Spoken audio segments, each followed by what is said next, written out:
మేలుకో, లేచి నిలబడు. మీ నిద్ర నుంచి లేవండి. మీ అమ్మ, మీ నాన్నగారిని, మీ గురువు గారిని గర్వపడేలా చేయండి. Good morning guys. ఈరోజు అయితే స్టార్ట్ అవుతున్నాం. ఇప్పుడు టైం అయితే మార్నింగ్ 6 అవుతుంది. మా బాబాయ్ ఈవీ స్కూటీ ఒక 2 days మన దగ్గరే ఉంటుంది. ఓం నమ శివాయ.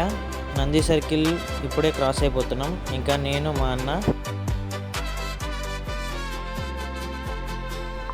ఇంకా మాట్లాడుకుంటూ పోతున్నాం. అంతలో సన్ రైజ్ కూడా అయిపోయింది అని చెప్తున్నాడు.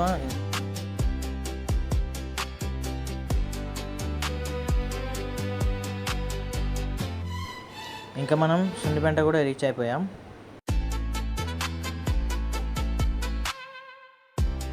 ఈరోజు వర్కౌట్ అయితే షోల్డరు, బ్యాక్ ఫినిష్ చేసిన. జిమ్ సెంటర్ నుంచి బయటికి వస్తే ఈ ఐస్ యాపిల్స్ ఉన్నాయి. ఇంకా తినేసి రిటర్న్ అయిపోయినా.